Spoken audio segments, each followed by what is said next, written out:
Boa tarde, pessoal. Vamos começar a organizar a aula de hoje. O assunto novo da aula de hoje é sistemas de referências não inerciais, né?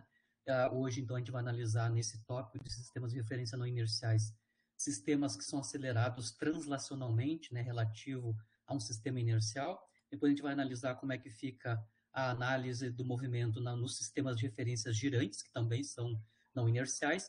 E vamos aplicar, então, esse conhecimento sobre sistemas de referências girantes, né, para o exemplo no sistema de referência terrestre, né, que é um sistema girante, ou seja, não inercial, e vamos ver quais são as forças fictícias que vão necessariamente aparecer quando a gente está descrevendo o movimento de uma partícula, de um objeto sobre a superfície da Terra, né? E fazer estimativas, né, destas contribuições. A gente vai analisar a ordem de grandeza das forças inerciais centrífuga e Coriolis, no caso do movimento terrestre.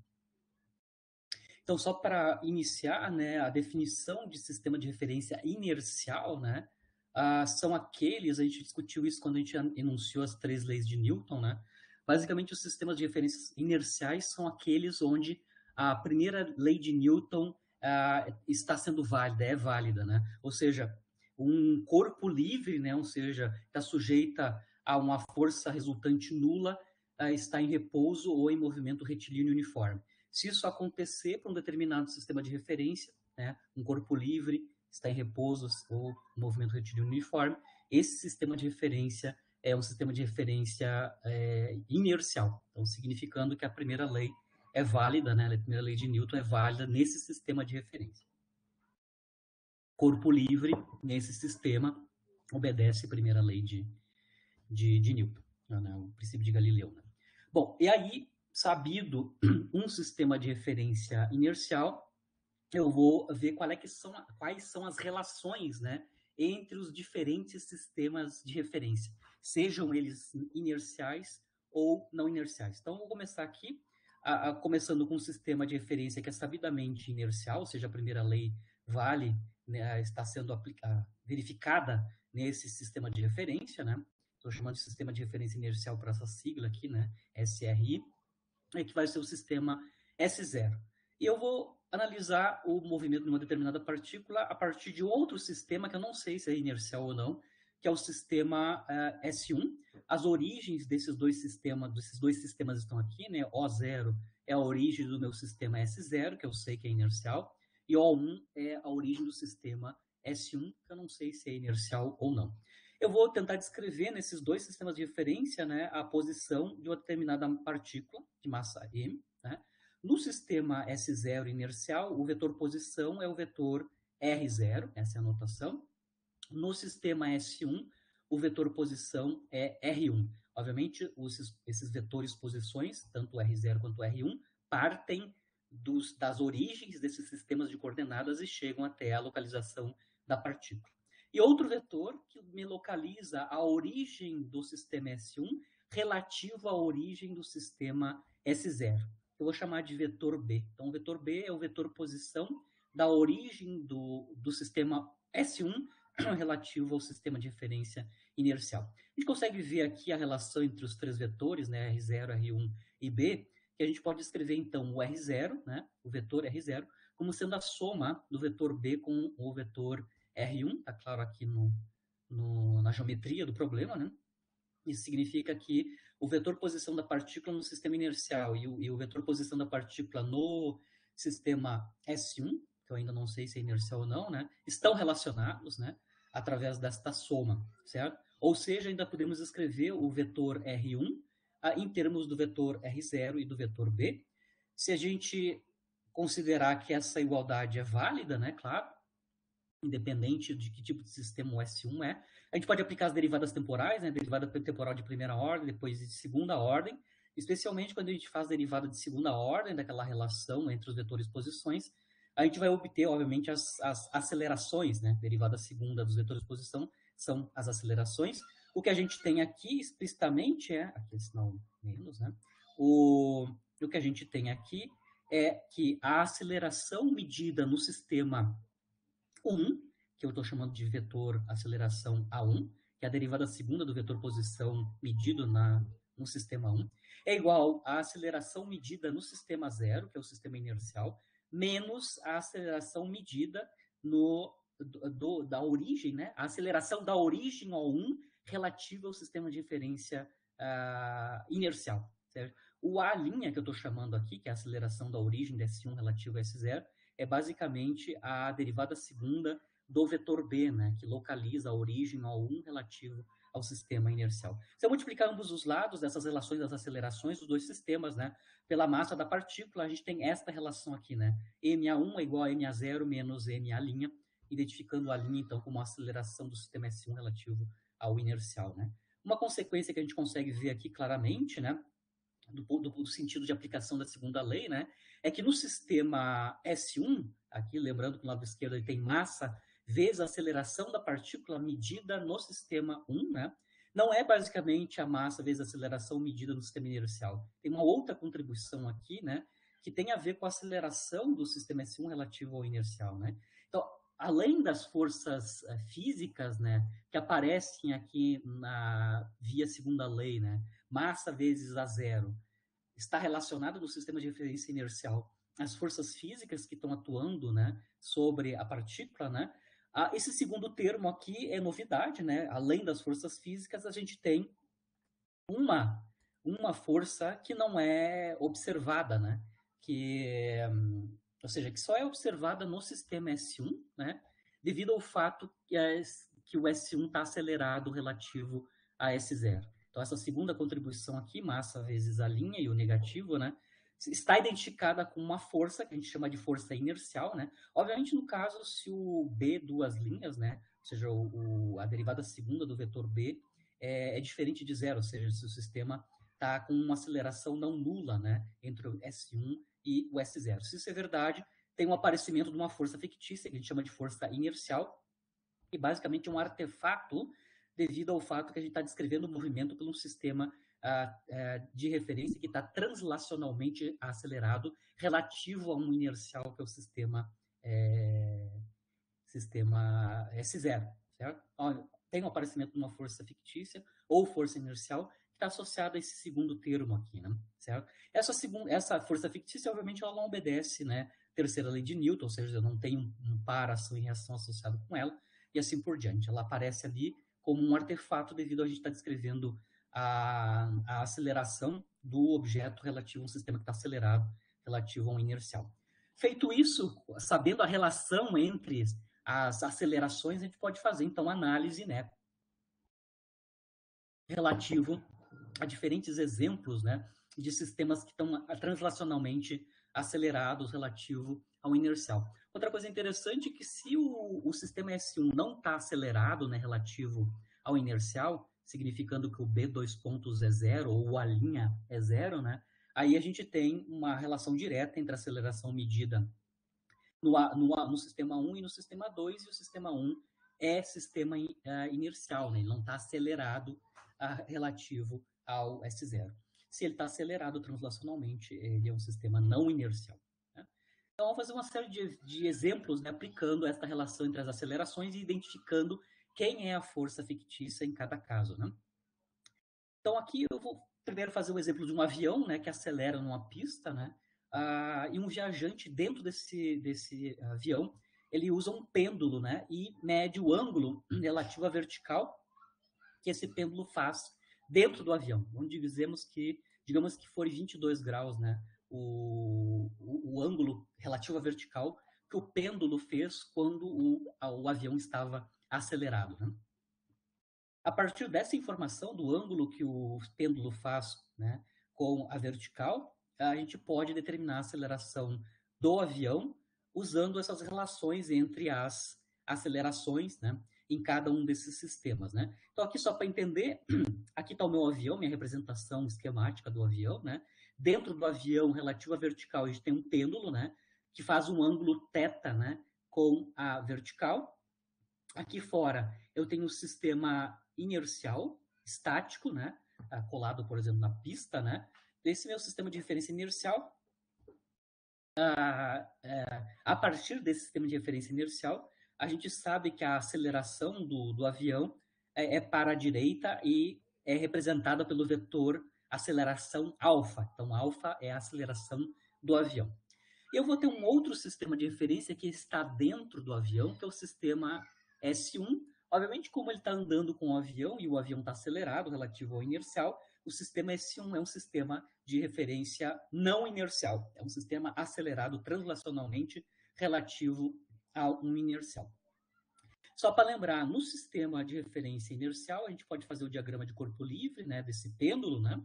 Ou seja, quando a gente apresentar aqui as forças que estão atuando sobre a partícula do pêndulo, né, a massa que está conectada do pêndulo, a gente tem a força-peso, né, a força gravitacional atuando sobre a partícula de massa M.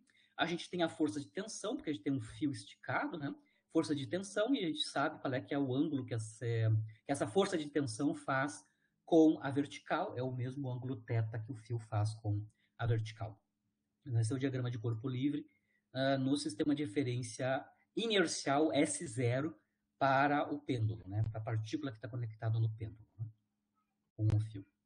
Então, no sistema de referência inercial S0, a gente sabe pela segunda lei qual é, que é a relação entre a aceleração medida nesse sistema, para a massinha que está ali, e as forças físicas que estão atuando sobre ele, né? Então, no caso do sistema inercial S0, a massa multiplicada pelo vetor aceleração, que eu estou chamando aceleração a zero, né? Que é a aceleração medida no sistema de referência inercial, né? O S0, estático, é a igual à força resultante, né? Física sobre a partícula. Temos duas, né? A força gravitacional e a força de tensão. Essa equação vetorial pode ser decomposta nas duas componentes cartesianas, né? Na componente x, essa equação aqui nos dá, então, massa vezes componente de x da aceleração a zero é igual à componente que tem, né, a projeção na direção horizontal, né? A única força que tem componente na direção horizontal é a tensão, né? E a projeção na direção horizontal é T seno θ, né? Onde θ é o ângulo aqui que a força de tensão faz com a vertical. Essa projeção aqui que a gente tem que calcular nesse triângulo retângulo corresponde ao cateto adjacente desse triângulo, cateto oposto desse triângulo retângulo aqui, né? E se a gente projetar, então, essa equação, que é a segunda lei, né, do sistema inercial, na direção y, né, a gente tem massa vezes a componente y do vetor aceleração a zero, isso é igual à soma das componentes y da força-peso, né, é menos mg, no caso, a componente y da força-peso, ela está na direção vertical, e apontando em sentido contrário à direção y positivo, né? E a tensão também tem componente, a tensão do fio também tem componente na direção y, que vale T cosseno θ, né? T cosseno θ,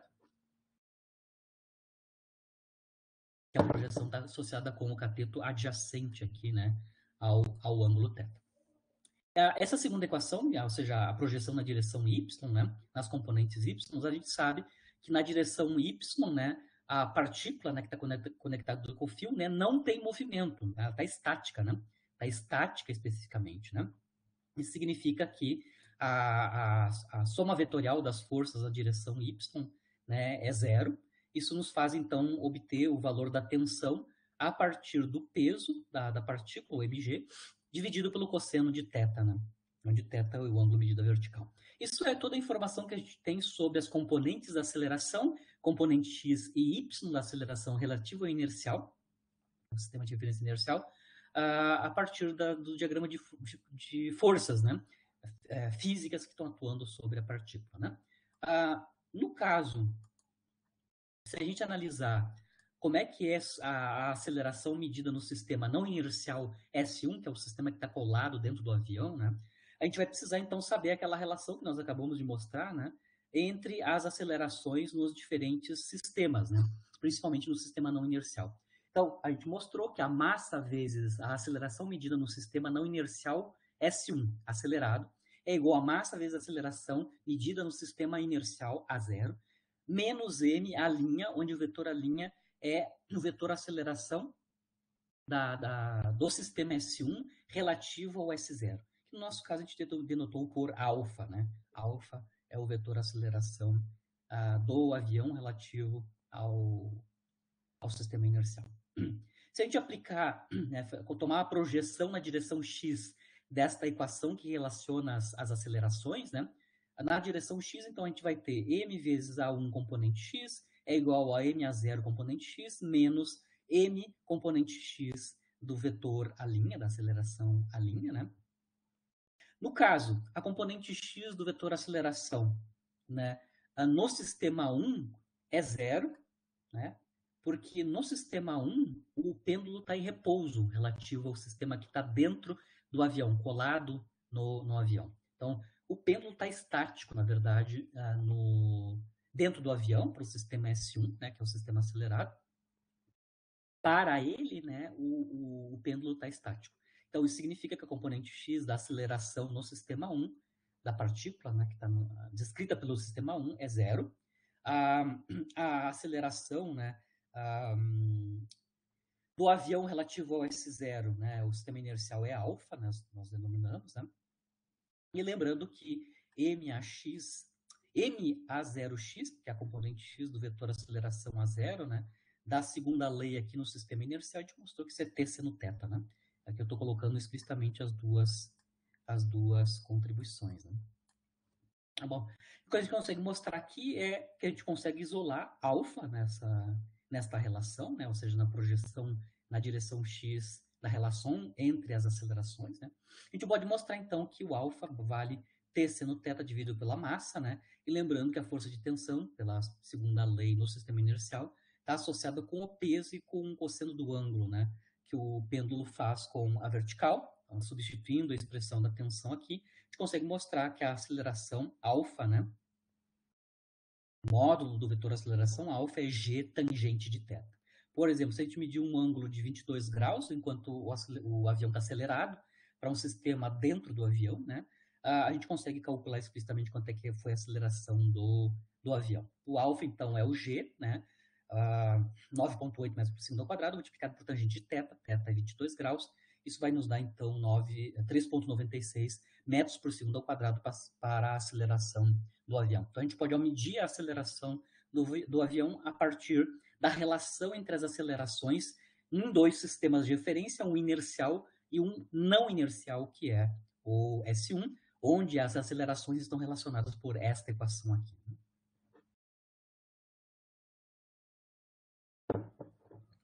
Seguindo no exemplo, aqui a gente tem agora, como um segundo exemplo, um elevador no espaço, então ele está fora do campo gravitacional, então tem um elevador acelerado para cima, né, no espaço, sem campo gravitacional. Então, no espaço sideral, tem um elevador acelerado para cima com uma aceleração alfa, que é exatamente igual numericamente, né, igual à aceleração da gravidade perto da superfície da Terra, né, a aceleração da gravidade próxima da superfície da Terra. Então, o valor da aceleração do elevador coincide com g, 9,8 ou 10 metros por segundo ao quadrado.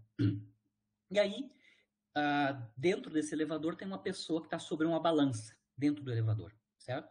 E a gente quer saber qual é que é o valor da força normal, certo? Lembrando que a força normal é a força de reação, né, da superfície da balança devido ao contato, né, da pessoa sobre a balança, certo?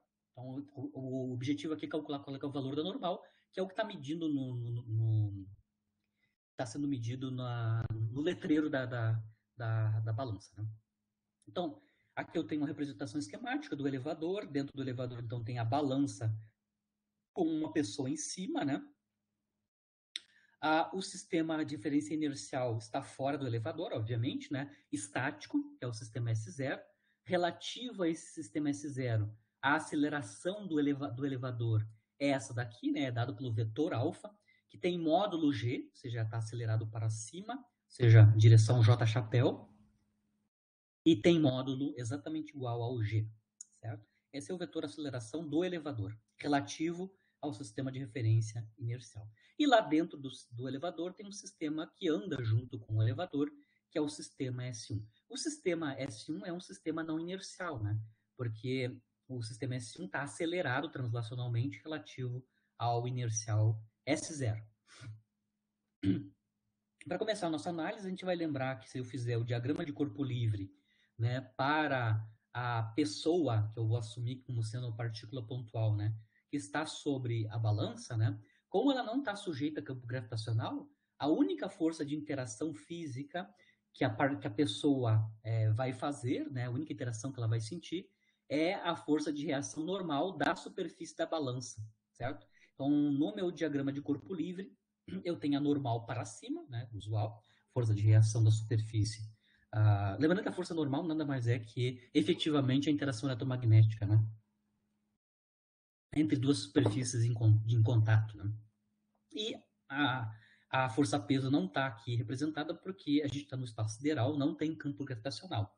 O elevador está acelerado sem campo gravitacional. Bom, para uma pessoa que está... A pessoa a gente consegue ver aqui, né, claramente no sistema S1, né, que está andando junto com o elevador. A aceleração da pessoa, né, no sistema S1, que está andando junto com o elevador, é zero. Né?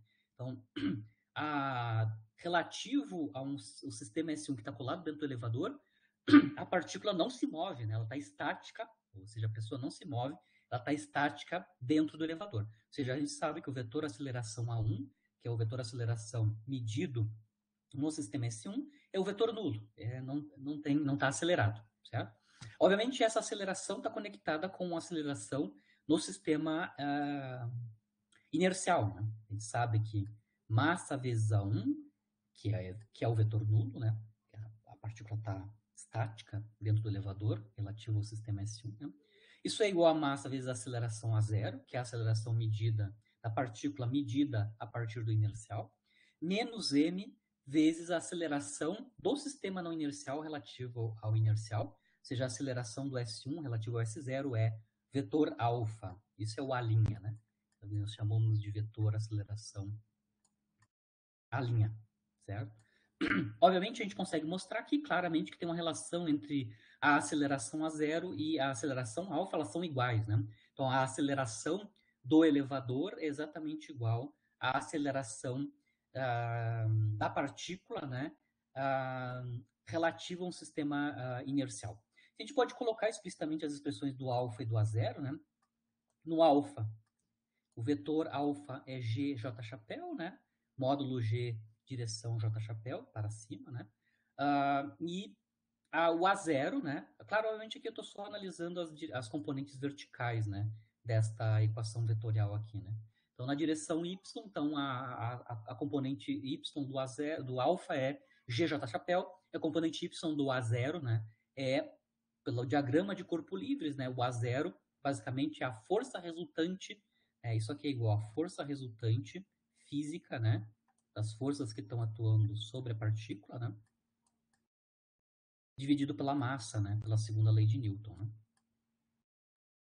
Obviamente, no diagrama de corpo livre, a gente mostrou como a gente não tem campo gravitacional, a única força atuando é a normal, né? Então, a gente consegue entender qual é que é a componente y do vetor A0. É a normal dividido pela massa, né? Apontando a direção J chapéu, porque a normal está apontando a direção vertical para cima, né?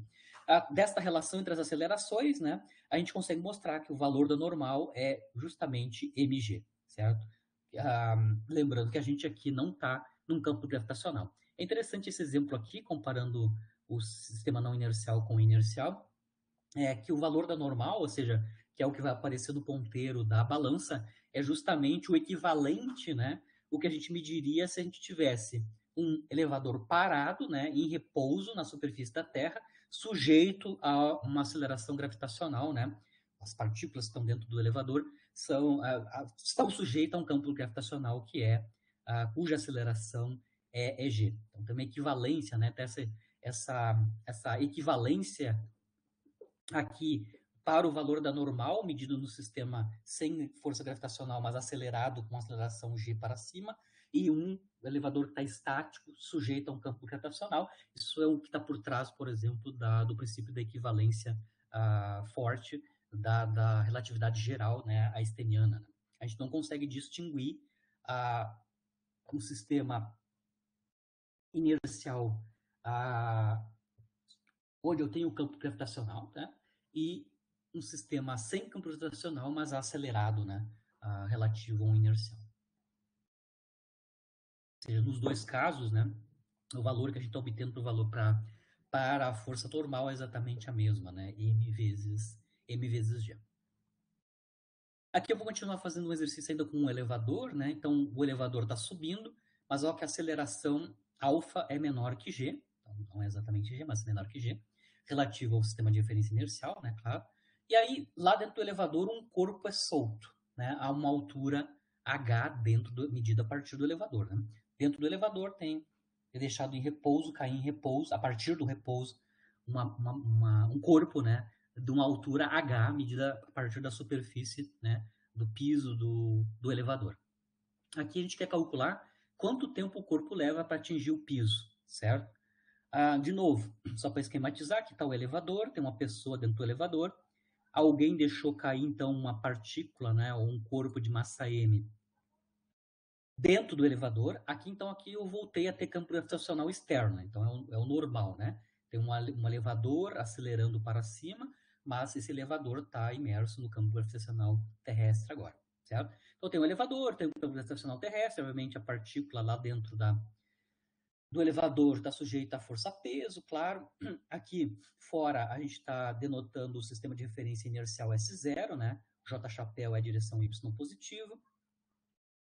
O vetor aceleração do elevador relativo ao inercial, eu vou chamar de o vetor A', né? O vetor A' tem módulo alfa é a aceleração do elevador relativo ao inercial, e aponta na direção J chapéu para cima, tem que estar acelerado para cima. E, obviamente, dentro do elevador a gente tem o sistema de referência não inercial, perdão, S1. O S1 é acelerado relativo ao S0, ou seja, ele é acelerado translacionalmente relativo ao sistema de referência inercial, né? O S1, a direção vertical do sistema de referência está aqui, né? A direção J' é para cima, né?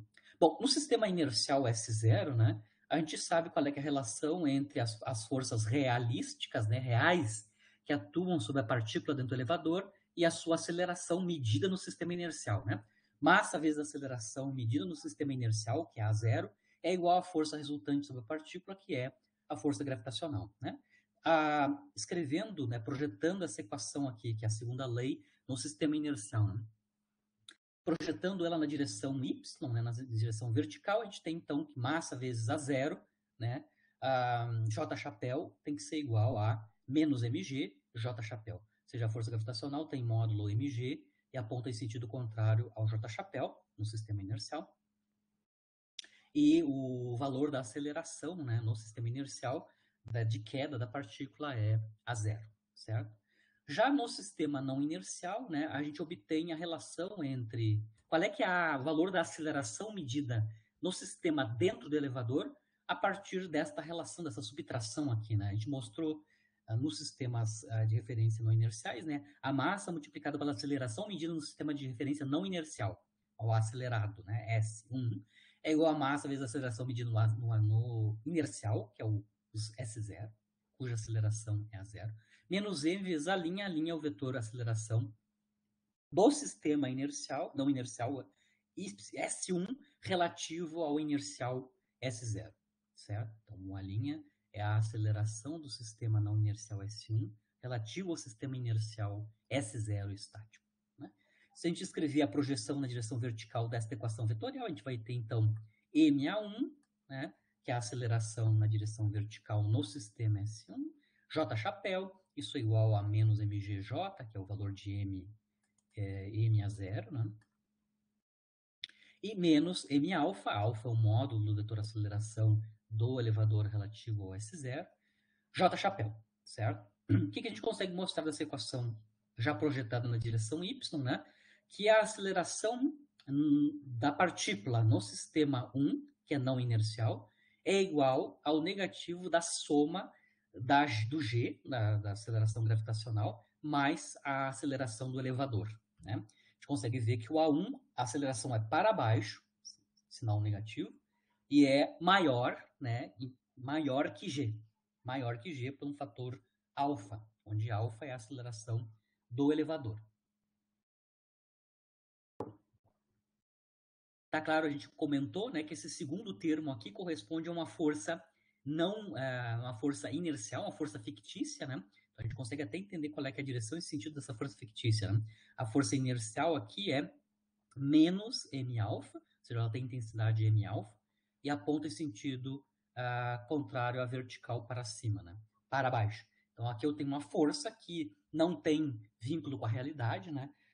Que é um artefato do fato que eu estou descrevendo o movimento da partícula relativo a um sistema que é não inercial. Essa força fictícia, então, tem módulo m-alfa e aponta em sentido para baixo. Então, por isso, claro, obviamente, que ela, em conjugação com a força-peso, né, vai nos dar uma aceleração no sistema S1 para a partícula que tem intensidade maior que no sistema inercial S0. Bom, se eu sei quanto é que é a aceleração do sistema S1, a gente pode então obter a equação horária.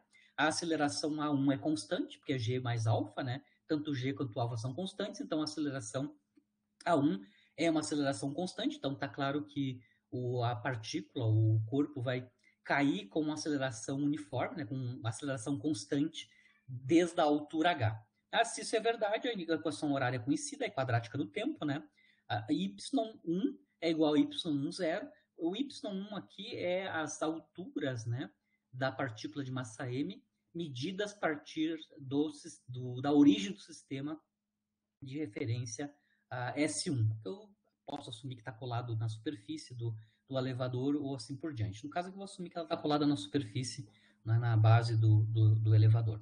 Então, y1 igual a y10 menos mas na verdade mais a sobre 2t ao quadrado, onde a aceleração A1 vale menos g mais alfa, né, t ao quadrado. Essa é a equação do MRUV, né, onde a aceleração é a aceleração A1, né, menos g mais alfa. Lembrando que o y10 é a posição inicial, né? A gente sabe que a y10 é o valor y1, né? Da altura y1 no sistema S1 medida em TU a zero, a gente chamou de H, né? Então ela cai do repouso a partir de uma altura H, medida a partir da superfície, né? Da base do elevador, né? E aí, a partir da equação horária, a gente consegue calcular qual é que é o tempo de queda. A partir da equação horária, a gente vai entender que o tempo de queda é o valor, né? Vai ser obtido a partir do valor de y1, das alturas medidas no sistema 1. Quando o tempo é igual ao tempo de queda, a altura é zero, tá? Então, a partir da equação horária, a gente vai tomar aqui, depois que transcorreu um tempo tq, que é o tempo de queda, a altura é zero, ou seja, os y1 tem que valer zero. Então, substituindo, né, tempo de queda aqui na equação horária e sabendo que nesse tempo de queda o y1 é zero e o y0 vale h, né, que é a altura inicial, a gente consegue obter, então, o quadrado do tempo de queda, né, 2h dividido por g mais alfa, e a gente consegue calcular quanto é que é o tempo de queda, né, medida a partir do sistema S1, é raiz quadrada, né, raiz quadrada de 2h dividido por g mais alfa, certo? Esse tempo de queda é o mesmo que vai ser medido no sistema inercial S0. Por quê? Porque na mecânica newtoniana, ou pelo princípio da relatividade newtoniana, né, o tempo é independente do sistema de referência, né? O tempo transcorre, né, homogeneamente, independente do sistema de referência utilizado para descrever o movimento. Então, no caso da mecânica newtoniana, os tempos medidos de queda nos dois sistemas, né, tanto no S1 quanto no S0, são iguais. Aqui a gente calculou o tempo de queda a partir do sistema não inercial S1. Ele, então, é proporcional à altura h e à aceleração do elevador e o g, né? Aqui, vamos sair do movimento vertical para um movimento horizontal. Então, aqui eu tenho um corpo, no meu quarto exemplo, né? Tem um corpo de massa 1 kg que move-se num referencial inercial, né? Então, um sistema S0, ao longo do eixo X. Então, tem uma partícula se movimentando ao longo do eixo X, sob a ação de duas forças, tá? Aqui está a expressão das duas forças físicas que estão atuando sobre a partícula. A força F1 é menos x e chapéu. É uma força elástica, né? Linear em x, atrativo. E a F2 é menos 2x ponto e chapéu. Tá claro que essa força F2 é uma força dissipativa, porque ela é contrária ao movimento, né? E proporcional à potência 1 da velocidade. Então, a F1 é uma força elástica e a F2 é uma força dissipativa. Está claro, então, que no sistema de referência inercial, a partícula basicamente é um oscilador, deve desenvolver um movimento que é um oscilador amortecido, né? A gente tem força elástica, oscilador harmônico e dissipação, né? Então, ele é um oscilador amortecido. As condições iniciais são que a posição em tempo igual a zero é zero e a velocidade em tempo igual a zero é 1 metro por segundo. Essas são as condições iniciais dadas no sistema de referência inercial. Isso sobre a ótica de um sistema de referência inercial. Né? Um outro observador, né, que está se movimentando paralelamente ao eixo do x, né, move-se então com uma aceleração, né, dependente do tempo. Então, o A', lembrando a nossa notação para o A', é a aceleração do sistema não inercial relativo ao inercial. Tá? Então, o meu sistema S1 está se movimentando com essa aceleração relativa ao S0. Né? É menos t e chapéu. Significa que o meu sistema de referência não inercial S1 está andando para a esquerda acelerado e essa aceleração não é constante, ela está aumentando com o tempo. Então, meu sistema S1 está andando para a esquerda acelerado, relativo ao x positivo. Né? Em t igual a zero, as origens desses dois sistemas de referência, né, o inercial e o não inercial, são coincidentes, né? Ou seja, x0 em tempo igual a zero é igual a x1 em tempo igual a zero. Aqui a minha notação x0 e x1 são as posições medidas no sistema S0 e as posições medidas para a partícula no sistema S1. Né? Então eu quero saber quais é que são as equações de movimento nesses dois sistemas de referência, no inercial e no não inercial. Eu vou escrever as equações horárias, resolvendo a segunda lei, né, de Newton, né, e obter as equações horárias, já incluindo a informação sobre as condições iniciais. Né? No sistema inercial, que é o mais trivial, né, a gente sabe que a massa vezes o vetor aceleração medido nesse sistema inercial, que é o A0, né, é igual à força resultante, né, sobre a partícula, né, que é a soma da força F1 mais F2. Eu disse que a F1 é elástica e a F2 é dissipativa, né, nos dando um movimento que é um movimento oscilador amortecido. Né. Se a gente projetar, então, a segunda lei aqui no sistema inercial na direção x, que é a direção de movimento, né, a gente vai ter que massa multiplicado pela componente x do vetor aceleração a zero, e chapéu é igual a F1, né? A F1 é menos x e chapéu, e a F2, né, mais F2, a F2 é menos 2x chapéu. Menos 2x ponto e chapéu, certo? Daqui a gente consegue mostrar, lembrando que a componente x do vetor aceleração a zero, a gente vai denotar por x2 pontos, né? Bom, a segunda lei no sistema inercial na direção de movimento, que é a direção x, né, vai nos dar origem, né, a origem a uma equação diferencial que tem que ser resolvida, e a solução dessa equação diferencial que vai ser resolvida nos dá a equação horária de movimento. A gente consegue mostrar aqui que se a gente dividir ambos os lados pela massa, a gente vai ter essa equação diferencial, que é uma equação diferencial de segunda ordem, coeficientes constantes, homogênea, né? Que é a equação do oscilador amortecido. Né? Agora a gente vai resolver essa equação diferencial de segunda ordem homogênea, como ela é de coeficientes constantes. Primeiro, a gente tem que resolver a equação característica, essas raízes da equação característica. Né? Aqui a minha variável na equação característica eu vou chamar de m', né?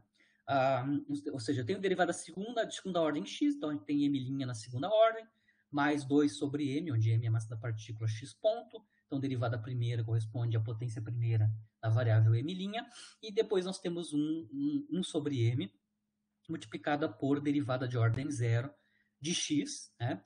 Isso significa m' na potência zero, que é 1. Esta aqui é a equação característica associada a essa equação diferencial de segunda ordem a coeficientes constantes, né, com coeficientes constantes homogêneos. Certo? A gente consegue resolver essa equação de segundo grau, né, a solução dessa equação dessa equação do segundo grau, ou seja, o número de raízes da equação característica. A gente consegue mostrar aqui claramente que a gente tem duas raízes reais idênticas que valem menos 1 sobre a massa da partícula. Certo? Se a gente sabe as raízes da equação característica, lá da teoria das equações diferenciais, a gente consegue construir, então, a solução, né, dessa equação diferencial, que é o x de t, né? X é a variável dependente, tempo é a variável independente, né? Basicamente, a solução dessa equação diferencial homogênea com coeficientes constantes, né, é uma superposição linear de exponenciais, né, onde as exponenciais, né, os expoentes dessa exponencial dependem, né, das raízes da equação característica. Como a gente tem duas raízes reais idênticas, né, de maneira que que as duas soluções individuais sejam linearmente independentes, né? A partir da solução única aqui da equação característica, que é o M', né?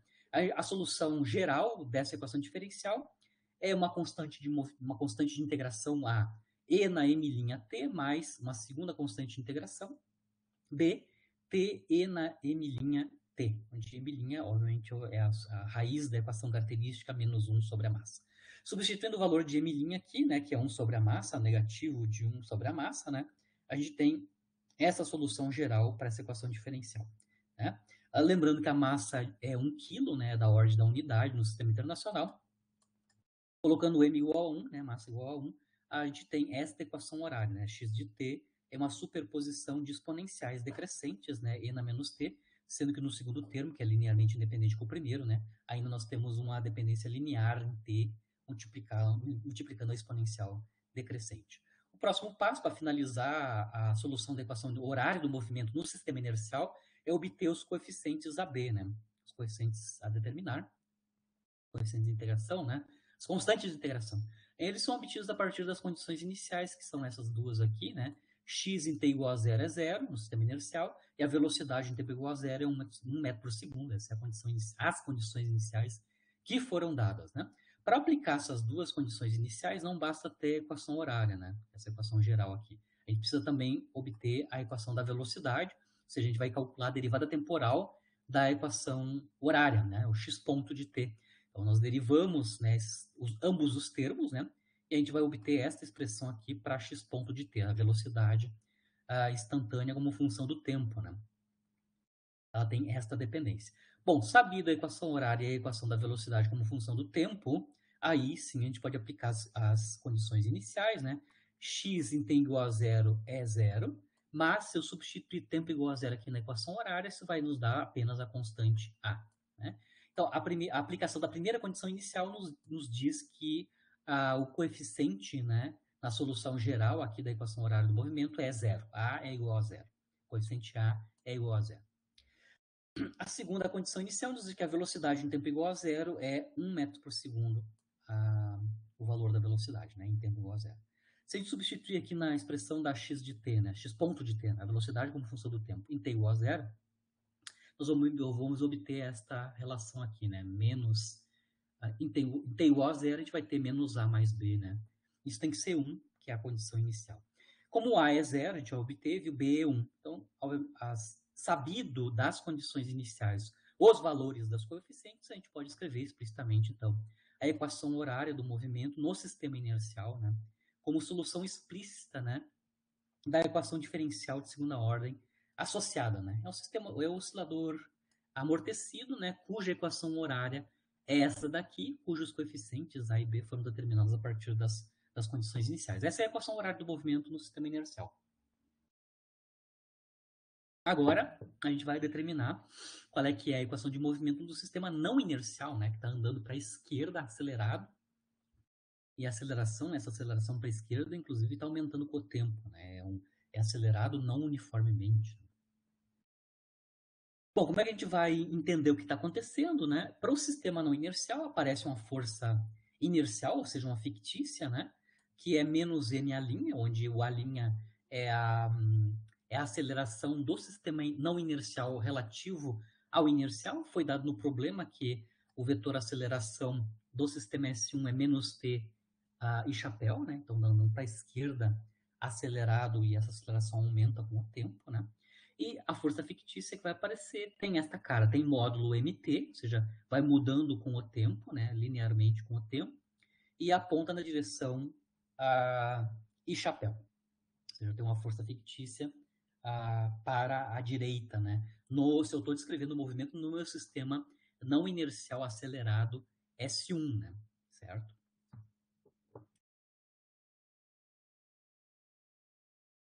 Bom, a equação dinâmica no sistema S1, né, acelerado, ou seja, um sistema não inercial S1, né, a gente obtém por a relação entre as acelerações, né? Massa vezes aceleração no sistema 1 é igual a massa vezes aceleração no sistema inercial, que é, pela segunda lei, é a soma das forças reais, né? F1 e F2, a força elástica e a força dissipativa, menos M', que é a força inercial, né? ou seja, mais a força inercial ou força fictícia, que a gente sabe já o valor dela aqui explicitamente, né? Projetando, né, esta equação que relaciona as acelerações, na verdade a massa vezes as acelerações nos dois sistemas, na direção de movimento, que é a direção x, né, a gente vai ter então MA1 vai ser escrita como M x2 ponto linha, então x linha, as variáveis linhas aqui são as coordenadas medidas a partir do sistema não inercial S1. Então, o A1, a aceleração A1 é x' 2 pontos, né? Derivada segunda da coordenada x' no meu sistema S1. Isso é igual a massa vezes a aceleração no sistema inercial, ou seja, mx 2 pontos, né? Onde x é a coordenada x no sistema inercial, né? E a componente x aqui da força fictícia, né? É m vezes t, né? Apontando na direção em chapéu. Então, eu já projetei essa equação vetorial na direção do movimento, que é a direção paralela e chapéu, né? Obviamente, então, está claro que a gente tem uma relação entre as acelerações, né, no sistema S1 e no sistema inercial, né? O x' 2 pontos é igual ao x 2 pontos mais a t, onde eu já dividi ambos os lados pela massa, obviamente, né?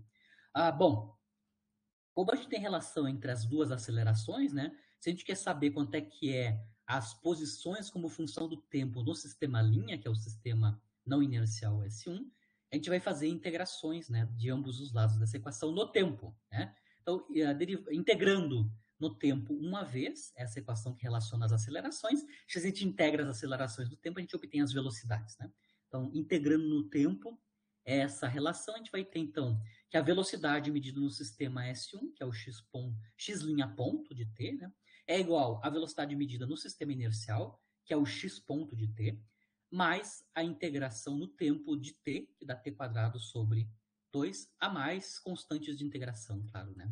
Mais constantes de integração c', por exemplo. Agora vamos integrar mais uma vez no tempo, né? Quando eu integro as velocidades, no tempo eu vou obter as posições, né, como função do tempo. Então, integrando x' ponto, a gente vai ter o x' de t. Integrando o x ponto de t, a gente vai ter o x de t. Integrando t ao quadrado sobre 2, a gente vai ter t ao cubo sobre 6. E mais constantes de integração, que eu estou chamando de c. Né? Então, a gente consegue mostrar que as posições medidas no sistema S1 não inercial, como função do tempo, né, são escritas como a posição medida no sistema inercial, que é o x de t, e esta equação horária a gente já conhece, né? A equação horária do movimento no referencial inercial é T na menos T, a gente acabou de obter por solução da equação diferencial mais condições iniciais, né? E claro, tem mais uma dependência temporal adicional, que é cúbica no tempo, né? E mais constantes de integração, certo?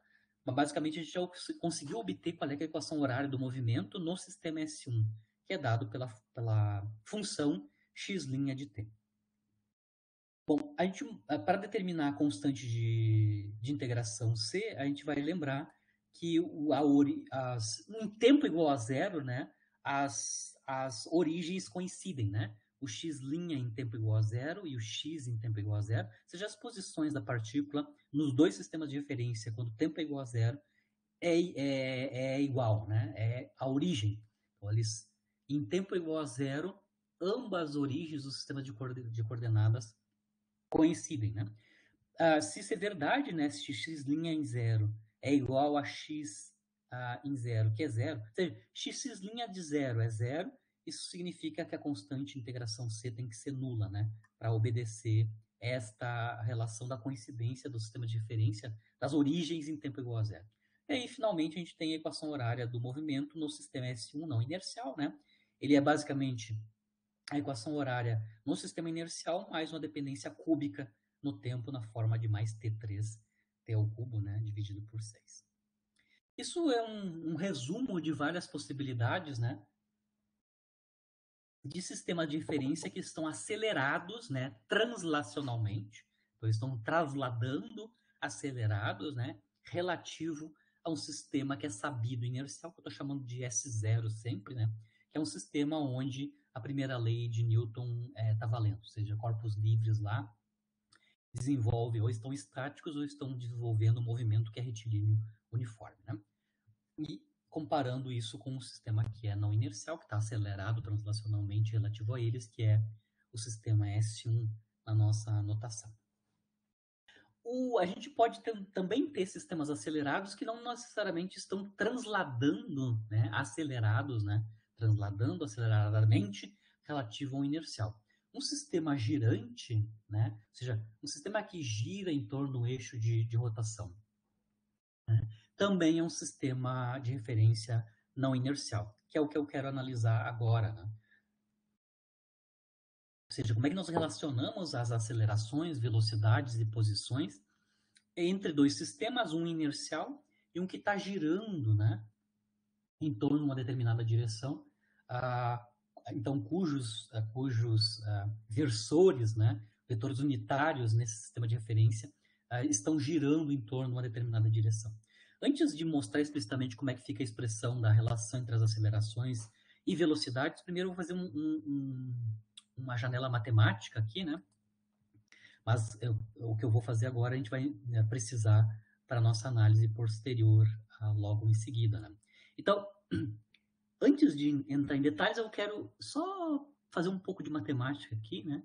Então, vamos assumir que eu tenho um vetor, né, A, cujo módulo é constante. Então, eu tenho um vetor A, cujo módulo é constante. Esse vetor A, cujo módulo é constante, ele gira em torno de um eixo de rotação, gira em torno de um eixo, que eu vou assumir que é o eixo vertical aqui, né? E o movimento de giro dele em torno desse eixo de rotação tem uma velocidade angular que é dado pelo vetor ômega. Então, tem um vetor de módulo constante que está girando em torno desse eixo de rotação com uma velocidade angular ômega, certo?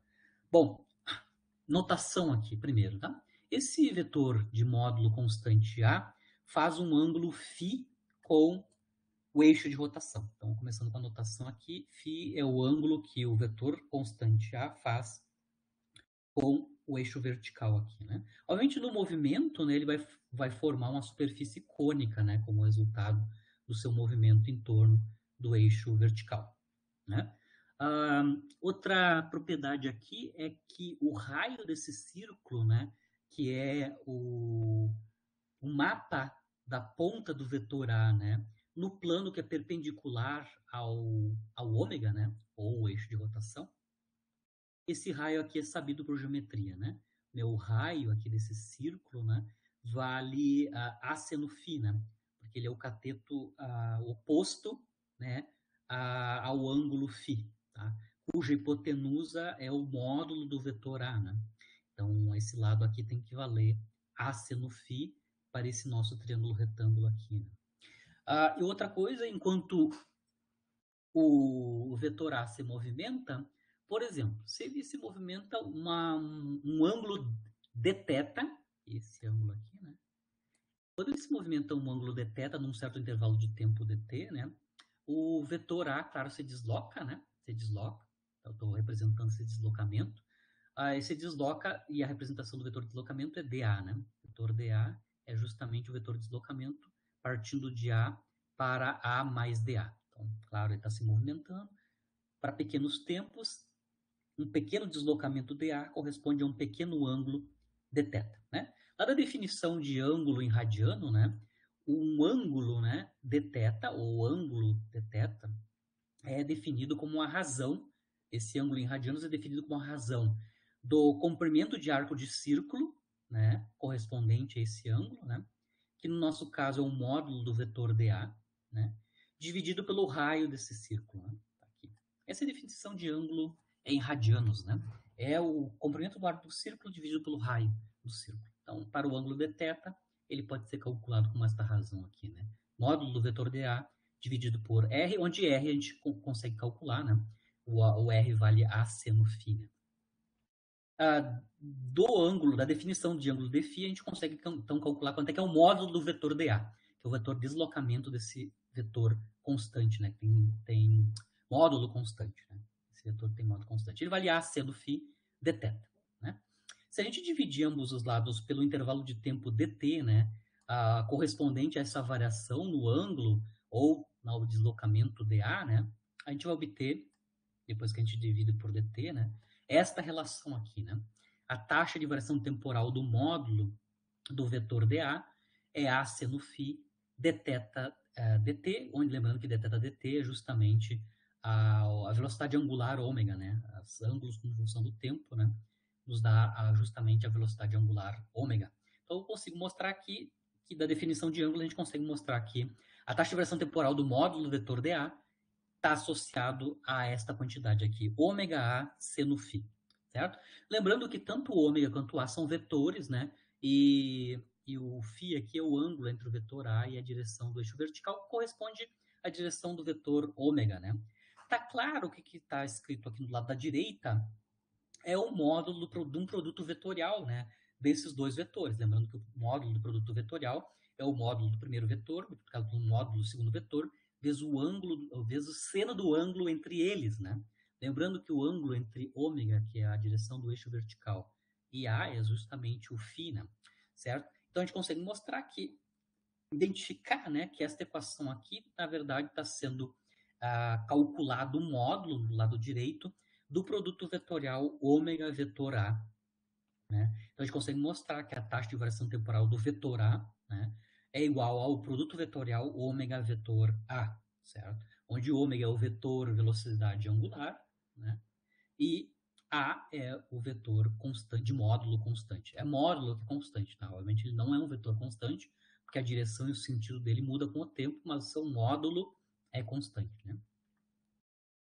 A direção e sentido desse vetor dAdt, obviamente, a gente conhece, né? Ele é paralelo com o vetor de deslocamento dA, né? Então, a derivada sempre aponta em sentido do deslocamento, né?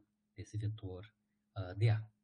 A gente vai utilizar essa informação aqui justamente para analisar as posições, velocidades e acelerações num sistema inercial e num sistema que gira em torno de um eixo, né?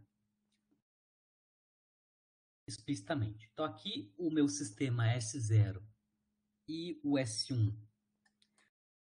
O sistema S0, que eu vou assumir como sendo inercial, e o sistema S1 tem a mesma origem, tá? Só que o S1 é um sistema girante, né? Aqui eu vou assumir que ele está girando em torno do eixo Z, tá? Então, só estou mostrando aqui dois sistemas de referências, né? O sistema usual, que eu estou chamando de sistema S0, que tem origem O0, né? Está aqui. A gente tem o sistema de coordenadas usual, né? As coordenadas são x, y, as variáveis, né? As coordenadas cartesianas no sistema S0 usual, x, y e z. Aqui. Os vetores unitários nessas direções são os versores I chapéu, né? I chapéu, J chapéu e K chapéu, é o usual. Né? A novidade aqui é que eu vou construir, né, um outro sistema de referência cuja origem O1 é coincidente com a O0, certo?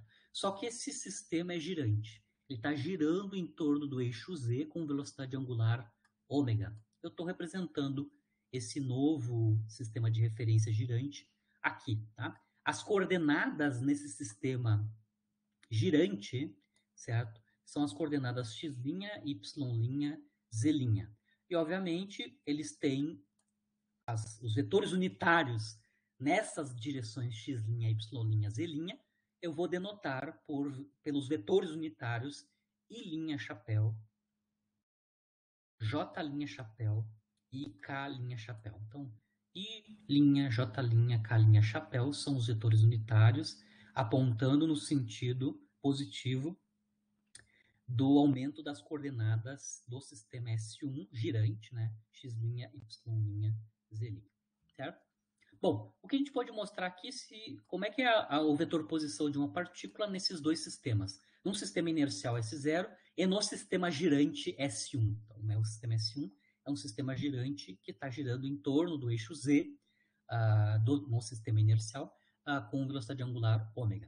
A gente consegue ver que, como a origem é coincidente, né, os vetores posições de uma partícula que está numa certa posição aqui, né, estou chamando de ponto P, são coincidentes, né? Então, os vetores posições são iguais, né? O vetor R0 e o vetor R1 são idênticos, Vetor posição medido a partir da origem O0 e o vetor posição medido a partir da origem O1 é o mesmo vetor. Então, aqui, num sistema girante e num sistema inercial que compartilham a mesma origem, né, os vetores posições como função do tempo são idênticos. Né? Então, o R0 de t é igual a R1 de t.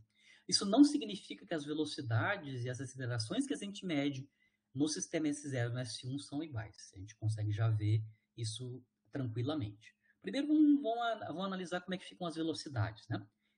Bom, partindo da identidade R0 igual a R1, a gente vai primeiro calcular a derivada temporal desta relação. Né?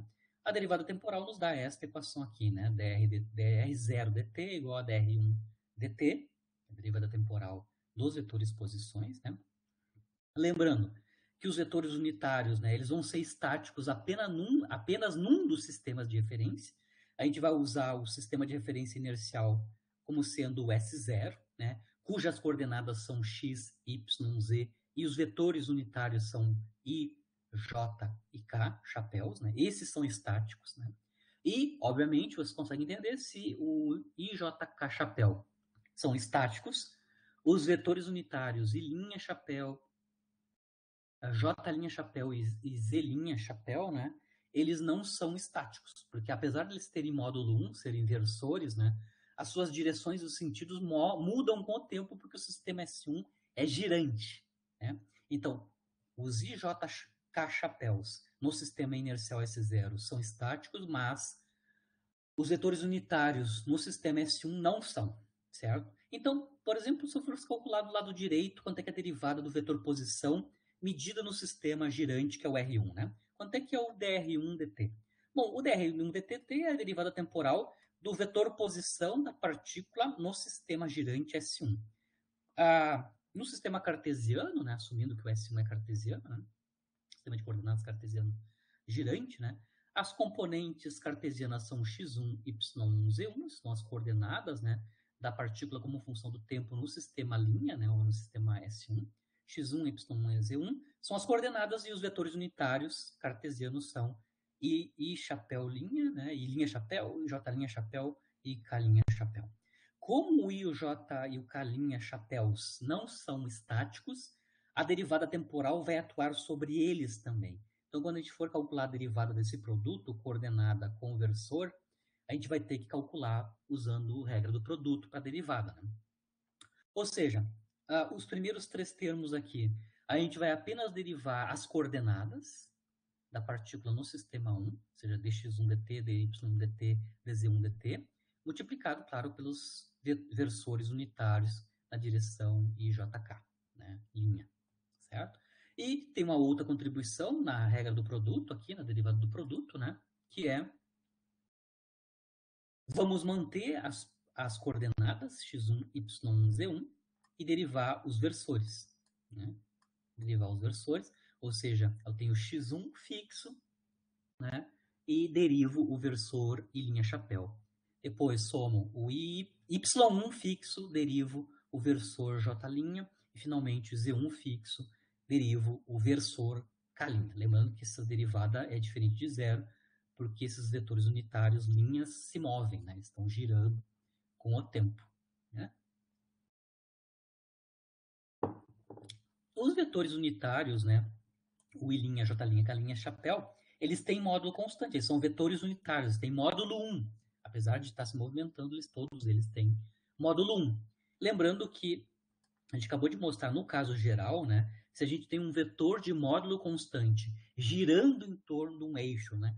Com velocidade angular ômega, a gente mostrou agora há pouco, né? Que no caso geral, a derivada temporal desse vetor de módulo constante, né? É igual ao produto vetorial ômega vetorial com este vetor de módulo constante. Isso significa que a gente pode aplicar esta propriedade aqui para os vetores unitários, o i', o j' e o k' chapéus. Né? Ou seja, a derivada temporal do versor i' chapéu, que é um vetor unitário, que é um vetor de módulo constante, né? É igual ao produto vetorial ômega vezes ele mesmo. Ômega vetor i' chapéu. A mesma coisa para a derivada temporal do j' e a mesma coisa para a derivada temporal do versor k' chapéu. Isso é só um produto vetorial do ômega, a velocidade angular de giro deles em torno do eixo Z, e o próprio versor. O versor é um vetor de tamanho constante, né, de módulo constante. Bom, os primeiros três termos aqui da derivada do R1, do vetor posição da partícula medida no sistema girante, né, esses primeiros três termos aqui são justamente a expressão do vetor velocidade da partícula no sistema girante. Por quê? Porque a gente tem os vetores de base e as componentes aqui acompanhando os vetores de base são justamente as derivadas das coordenadas, né, no tempo, as coordenadas do sistema 1, né, certo? Então, esses três primeiros termos são justamente o vetor velocidade da partícula no sistema, no referencial girante S1, né, certo? Tá aqui explicitamente. Então, esses três primeiros termos é V1, né? Então, a gente consegue escrever a derivada temporal do vetor posição R1 como sendo V1, que é o vetor velocidade medido no sistema girante, mais os outros três termos, né? Os outros três termos envolvem os produtos vetoriais da velocidade angular de giro dos eixos, né? Os eixos unitários, né? Versores unitários com eles mesmos, né? Esses três primeiros termos. A gente consegue identificar, lembrando que o R1, né? Escrito em coordenadas cartesianas, né? O R1 tem coordenadas x1, y1, z1, e os vetores unitários são I', J', K', né? A gente consegue mostrar que esses três últimos termos, né? Esses três últimos termos podem ser compactados, né? Como sendo o produto vetorial ômega vetor R1, né? Se a gente colocar aqui, acompanhar o x1 com I1', mais o y1, J1', mais o z1, K' chapéu, a gente vai obter justamente o vetor R1, que está acompanhando no produto vetorial, sendo o segundo vetor no produto vetorial ômega vetor R1. A gente consegue mostrar, então, das propriedades dos vetores unitários, né, que estão girando em torno do eixo, de um eixo com velocidade angular ômega, que é a derivada temporal do vetor posição medido no sistema girante, é a velocidade medida no sistema girante, mais esse produto vetorial ômega R1. Né? Uma relação parecida com essa pode ser obtida para a derivada da velocidade V1. Então, se eu fizer a derivada temporal da velocidade V1, que é a velocidade medida no sistema girante, né, seria o cálculo da derivada temporal, né, do vetor velocidade no sistema girante. Né?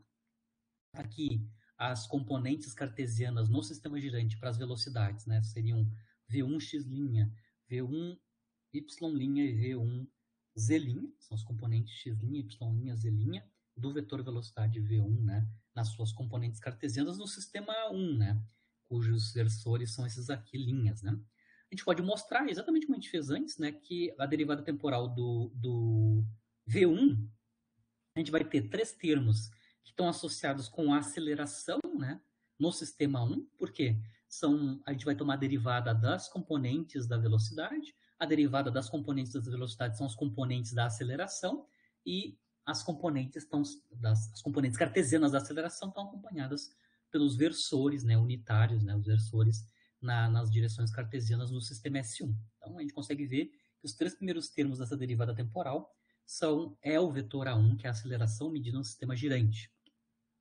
E vai ter outros três termos, que é justamente como a gente mostrou ali em cima, né, vão estar relacionados às derivadas temporais dos vetores unitários, né, que estão acompanhados pelas componentes cartesianas da velocidade. Então, a gente obviamente vai ter o produto vetorial ômega vetorial com V1, né? Exatamente como a gente fez aqui no caso da derivada de R1. A gente vai ter, como os outros três termos, né, que envolvem as derivadas dos versores, o produto vetorial ômega V1. Né? E aí, finalmente, a gente pode relacionar as derivadas temporais nos dois sistemas, né? A derivada temporal do vetor posição R0, que é no sistema, que é a velocidade no sistema inercial, né? É igual à derivada temporal do vetor posição no sistema girante S1. E a gente acabou de mostrar, né, que a derivada temporal do R1 é V1 mais ômega vetor R1. Né? Lembrando que dr0 dt é justamente a velocidade no sistema inercial. Isso é igual a V1, vetor V1, né, mais o produto vetorial ômega vetor V1. A gente pode, para obter as relações entre as acelerações nesses dois sistemas, no inercial e no girante, né, A gente pode tomar a derivada temporal de ambos os lados dessa relação das velocidades, né? A derivada temporal de V0 é a aceleração a zero, né? A aceleração medida no sistema inercial estático, né? Isso é igual à derivada temporal desses dois termos, né? Que é a derivada temporal de V1 mais a derivada temporal do produto vetorial ômega vetor R1, né? Lembrando que a gente acabou de mostrar aqui, né, que a derivada temporal do vetor velocidade V1 tem duas contribuições, né? L igual ao A1, a aceleração medida no sistema girante, mais o produto vetorial ômega vetor V1. E aí, obviamente, então, a gente consegue relacionar as acelerações, né, medidas nos dois sistemas. No sistema inercial, que é o A0, e no sistema não inercial girante, que é o A1, né? A gente consegue ver que tem ainda mais contribuições, elas não são diretamente proporcionais. Tem mais termos que relacionam o A0 com o A1, né? Então, a gente consegue ver aqui que a gente tem um termo que é o produto vetorial ômega V1, explicitamente, que está aqui. Então, eu tenho o A1 e o ômega V1. E nós temos ainda a derivada temporal desse produto vetorial ômega R1. Como a derivada é do produto, né, eu vou ter uma primeira contribuição dessa derivada, onde eu vou derivar o vetor velocidade angular e vou fazer o produto dessa derivada com o produto vetorial dessa derivada com o vetor R1. E depois a gente vai ter uma segunda contribuição, que é mantemos o vetor velocidade angular e fazemos o produto vetorial dele com uma derivada temporal de R1. Né? Lembrando que a derivada de R1 relativa ao tempo, né, a gente já mostrou, isso é V1 mais o ômega vetor R1. Né? Então ainda nós temos dois termos que vão aparecer aqui. Então, abrindo aqui as expressões, né, abrindo esse produto vetorial aqui, a gente consegue relacionar a aceleração medida no sistema estático, né, no sistema inercial, e a aceleração medida no sistema girante, que é o A1. Né? Nós temos A1 mais 4 termos, né, que estão adicionados ao A1. Né? Obviamente tem dois desses termos, né, são iguais, né, porque eu tenho um ômega vetor V1 que aparece aqui nesse termo e já tinha um vetor ômega vetor V1 no último termo. Então a gente tem duas vezes ômega vetor V1. Mas a princípio a gente consegue determinar a relação entre A0 e A1, né? A0 é A1 mais três termos, onde cada um desses três termos tem uma propriedade específica, né? Mas a gente já consegue entender o que está acontecendo aqui, né? Aqui eu só vou escrever o A1 em termos do A0, né? Então, eu só coloco o A1 para passar todos esses três últimos termos para a esquerda junto com o A0, né? Então, a gente consegue mostrar que a aceleração medida no sistema girante é igual à aceleração medida no sistema inercial, A0, menos três vetores, né? Três acelerações, né? Entre aspas, né? Estão associados, primeiro, com um triplo produto vetorial, ômega R1, um produto vetorial ômega V1, velocidade angular com a velocidade V1, e ainda uma contribuição, que é o produto vetorial de ômega dt, vetor, que é a aceleração angular, né? Produto vetorial da aceleração angular com a R1, certo? Se a gente multiplicar ambos os lados dessa equação pela massa, né, a gente vai entender que a massa vezes o vetor aceleração medida no sistema girante, né, vai ser igual a massa vezes a aceleração medida no sistema inercial, que tem a ver claramente com forças físicas, né? E a gente vai ter, obviamente, três termos no A1, ou na verdade na massa vezes A1, né? Que corresponde a três forças fictícias, né? Três forças fictícias, uma para cada um desses termos aqui, né? Quando eu multiplico pela massa de ambos os lados, a gente vai ter uma contribuição, uma força fictícia, que é menos a massa e o triplo produto vetorial ômega vetor R1. Essa força fictícia, ou não inercial, ou força inercial ou fictícia, né? Ela é a força centrífuga, então a força centrífuga está relacionada com esse triplo produto vetorial, né? A força de Coriolis, que é o segundo termo aqui, que é menos 2m ômega vetor V1. Então, se a partícula está se movimentando relativa ao sistema girante, ou seja, ela tem uma velocidade medida diferente de zero nesse sistema girante, a gente vai ter uma força de Coriolis, que é dado por essa expressão aqui, né?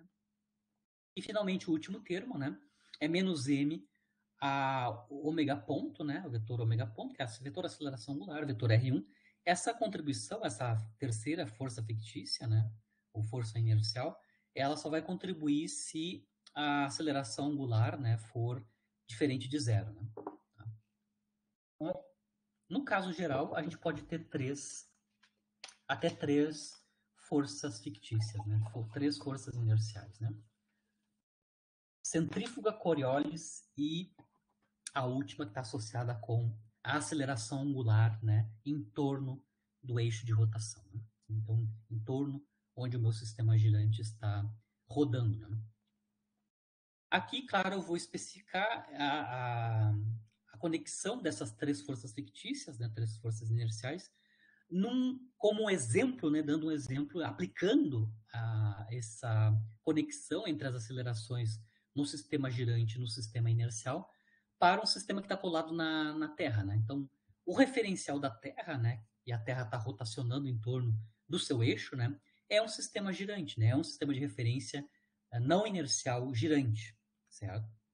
Então, o movimento de um corpo de massa m observado na superfície da Terra, né, possui, além da força-peso, que é a força realística, né, mas, obviamente, se é a única força que está atuando é só o peso, né, mais duas forças inerciais vão aparecer. Como a Terra se move, né, em torno do seu próprio eixo, como uma velocidade angular constante, né, esta última força fictícia aqui, né, ou essa última força inercial, né, ela não tem contribuição no caso do sistema girante terrestre. Né? Ou seja, se eu estou com um sistema colado na superfície da Terra, devido ao fato que a Terra gira em torno do seu próprio eixo com velocidade angular constante, isso significa que a derivada temporal do ômega é nula, né? Essa contribuição aqui não vai aparecer. Então, no caso do sistema terrestre, né, sistema colado na Terra, na superfície da Terra, nós vamos ter contribuição da força fictícia centrífuga e da força de Coriolis, né?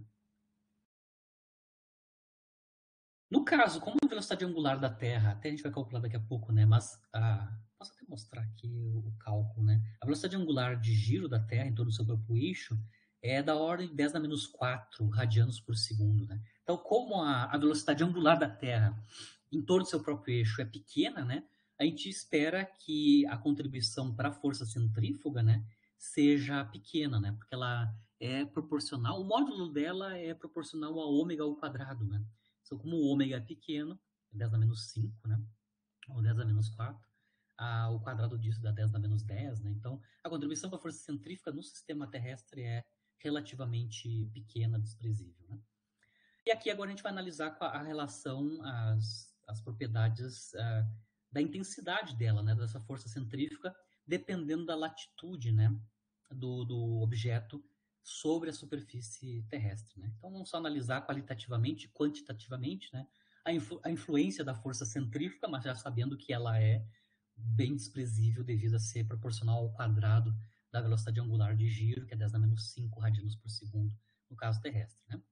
Bom, se uma partícula está em repouso sobre a superfície da Terra, ou seja, a velocidade V1 dela relativa a esse sistema girante, né, é nulo, a força de Coriolis é nula. Então, no caso, se eu não tenho partícula se movimentando sobre a superfície da Terra, ela não tem força de Coriolis atuando. Só vai aparecer força de Coriolis desde que ela tenha uma velocidade sobre a superfície da Terra. E aí, nesse caso, vai ter só a força centrífuga está contribuindo como força fictícia. Né? Aqui o efeito da força centrífuga vai provocar, do ponto de vista prático, né, uma medição do campo gravitacional, do valor de G, né, que é ligeiramente diferente daquele obtido no sistema inercial usual. Então aqui eu vou fazer análise qualitativa, né, do que está acontecendo com o valor medido do G no sistema girante terrestre, né, comparado com o G medido no inercial, né, no usual. Então eu vou tomar um ponto, né, que está um ponto sobre a superfície da Terra, uma partícula, um objeto que está sobre a superfície da Terra e está estático, para garantir que a força de Coriolis não tenha contribuição, tem contribuição nula. Né? Então, a única força fictícia, devido ao fato de eu estar usando o sistema girante, é a força centrífuga. Né? A latitude é lambda, já vou mostrar o que é latitude, mas a gente já pode calcular diretamente o campo gravitacional aparente, né, medida para um observador na Terra. Né? na superfície da Terra, né? Lembrando que as acelerações, neste caso, onde a gente não tem centrífuga, né, e a contribuição da terceira força fictícia é nula, né, a única contribuição é da centrífuga, né? Então, a gente acabou de mostrar aqui, né, se a única contribuição é centrífuga, né, a aceleração medida no sistema girante é igual à aceleração medida no sistema inercial mais a força centrífuga, né? Mais a aceleração centrífuga, perdão. A aceleração medida no sistema girante é igual à aceleração medida no sistema inercial mais a aceleração centrífuga, né? A aceleração centrífuga é proporcional ao triplo produto vetorial ômega ômega R1. Estou calculando aqui explicitamente aquela equação, nesse caso particular que a gente está analisando, sem Coriolis, né, e sistema terrestre. Então, o A1 é igual a zero menos ômega ômega R1, triplo produto vetorial. Obviamente, a aceleração que eu estou medindo, né, no sistema 1 é a aceleração da gravidade medida no sistema terrestre, né? O A1, então, vai ser o G', né? O G', então, é o campo gravitacional aparente que eu meço no sistema que está andando junto com a Terra, que é um sistema girante, né? Isso é igual à aceleração medida no sistema inercial, né? Então, se ele está parado sobre a superfície, é justamente G, né? E, claro, a contribuição da aceleração centrífuga a partir do triplo produto vetorial. Lembrando que o R1, né, é o vetor posição da partícula na superfície da Terra com origem O1 no centro da Terra, né? Então, o módulo do vetor R1 é conhecido, né? O vetor R1 parte do centro da Terra e chega na localização da partícula que está na superfície da Terra. Obviamente, então, o vetor R1 tem módulo conhecido que é igual ao raio da Terra, né? A gente sabe o valor numérico do raio da Terra, da ordem de 6, 10 na 3 quilômetros, que é o raio médio da Terra. Aí a gente vai precisar saber quanto é que é o ômega, né? Quanto é que é a velocidade angular terrestre, né? O ômega, que é a velocidade de giro em torno do seu próprio eixo, é 2π sobre o período de rotação em torno do seu próprio eixo, né? Que é 24 horas, né? Então, a velocidade angular é 2π dividido por esse período de 24 horas. Claro, transformado 24 horas em segundos, né? Vou fazer aqui multiplicação por 3.600 para transformar 24 em unidades de segundo, 24 horas em unidades de segundo, né? Isso vai nos dar, como eu comentei com vocês antes, 7,3, 10 na menos 5 radianos por segundo, como sendo o valor numérico da aceleração da velocidade angular de rotação da Terra em torno do seu próprio eixo, que é um número pequeno, né? Em SI, radianos por segundo, 10 na menos 5, 10 na menos 4 radianos por segundo. Mas o G aparente é igual ao G inercial mais a aceleração, essa contribuição associada à aceleração centrífuga. Aqui está a geometria para a gente entender o que é a latitude, né, como as relações dos diferentes vetores, né? Só para lembrar, eu quero saber qual é que é a ordem de grandeza dessa segunda contribuição, né, acima do G, vindo da aceleração centrífuga, né? Então, só para entender, aqui eu tenho um corte transversal na Terra, né? Aqui nós temos os polos, sul e norte, né? A gente tem a representação do equador terrestre, que está aqui no meio, né? O raio da Terra está aqui explícito, né? Lembrando, a partícula está sobre a superfície da Terra, então aqui ela está localizada aqui, a partícula, né? No sistema inercial, ela está sentindo a força-peso, ou seja, a aceleração relativa ao sistema inercial é o G, né? Acima do G nós temos a contribuição da aceleração centrífuga, né? Que tem essa expressão aqui, né? Eu vou só mostrar para vocês rapidamente que a direção e o sentido da aceleração centrífuga é paralela com o Equador, né? Paralelo com o Equador e saindo, né? Em sentido saindo da superfície da Terra, né? Por que eu sei que a direção e o sentido é essa daqui, né? Eu já vou mostrar aqui a partir das propriedades dos produtos vetoriais, né? Aqui está a latitude lambda, então a latitude é o ângulo do vetor posição da partícula no sistema não inercial terrestre, né? Cuja origem está no centro da Terra, né? Então, o lambda é o ângulo, que a latitude é o ângulo entre o vetor posição da partícula medido no sistema não inercial terrestre, relativo ao equador, a direção do equador aqui, né? Dá para ver que a soma vetorial, né, do G com a aceleração centrífuga dá um vetor soma, que é o G', né, que não coincide com a direção e o sentido do G, certo? Então, a gente vai ter uma mudança no módulo do G efetivo e também na direção e no sentido da onde está apontando esse G, né, esse vetor G. Bom, como é que eu sei que o vetor aceleração centrífuga tem essa direção exatamente? Paralela com o equador e para fora aqui, né? Primeiro, eu vou mostrar aqui rapidamente, né? Primeiro, quanto é que o produto vetorial ômega R1, que é o segundo vetor aqui no produto vetorial. Aqui eu tenho um produto vetorial que é ômega vetor R1. Esse vetor aqui, que é o ômega vetor R1, pela regra da mão direita, né? Ômega vetor R1, justamente ele está entrando no plano, né? O vetor ômega vetor R1 entra no plano, né? Então, eu estou representando aqui embaixo a direção e o sentido do vetor ômega vetor R1. Ele é perpendicular ao ômega, claro, né? Porque o ômega vetor R1 automaticamente é perpendicular tanto ao ômega quanto ao R1, né?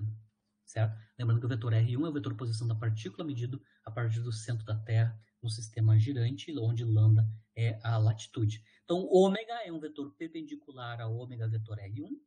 E agora a gente vai usar de novo a regra da mão direita para obter o produto vetorial ômega com ômega vetor R1. Tá? Pela regra da mão direita, está claro que o vetor ômega vetor R1, ômega vetor R1, está para a esquerda, né? Para a esquerda aqui, pela regra da mão direita, se eu fizer o produto vetorial deste vetor com este vetor. Tá? Como a aceleração centrífuga é o negativo de ômega R1, obviamente, como está mostrado aqui, né? A aceleração centrífuga tem essa direção e este sentido, paralelo com o equador, e sentido saindo, né? Saindo da superfície. Agora eu quero calcular qual é que é o valor numérico, né? Desse triplo produto vetorial, ou seja, eu quero calcular quanto é que é o módulo do triplo produto vetorial, ômega vetor R1. Bom, a definição de módulo de produto vetorial, né? É o módulo do primeiro vetor, vezes o módulo do segundo vetor, que eu estou assumindo que é o produto vetorial ômega vetor R, seno do ângulo entre esses dois vetores, ômega e ômega vetor R.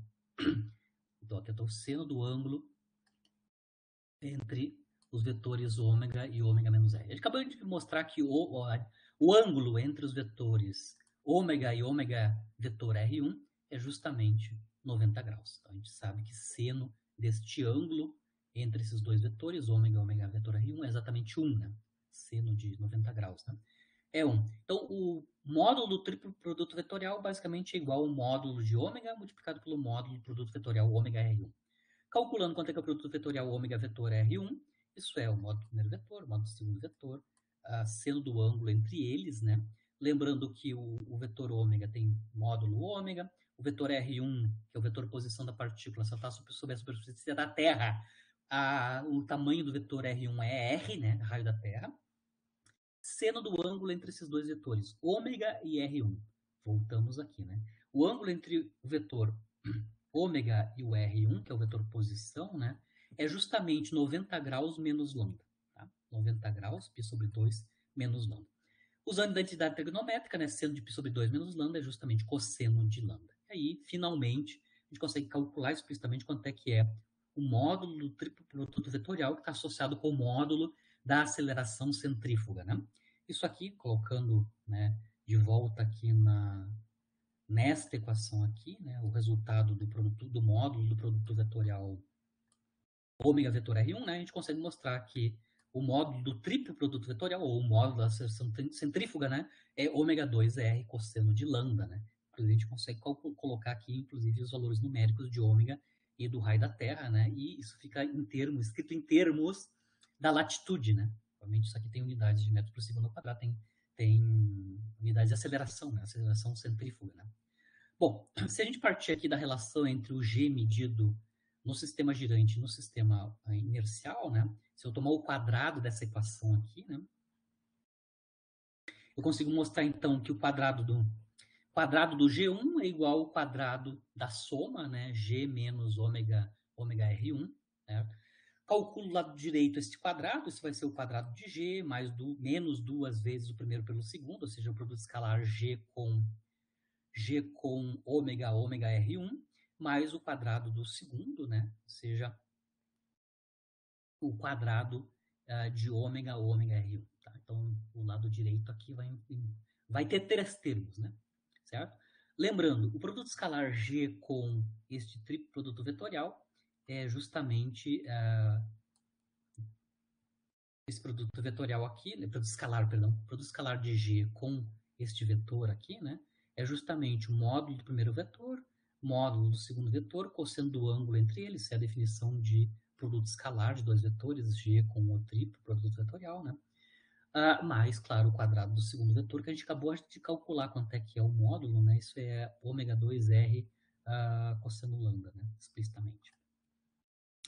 Lembrando, só para terminar aqui, a relação entre os quadrados de G, né, efetivo e no inercial, né, a gente precisaria calcular determinar, né, qual é que é o ângulo entre o vetor G e o triplo produto vetorial, né. A gente consegue mostrar que é justamente a latitude lambda, né. A gente consegue mostrar aqui explicitamente que é igual a latitude lambda, que é o ângulo entre G e o ômega R, né. Ou seja, o ângulo entre G e o vetor ômega R, que é esse vetor aqui, né?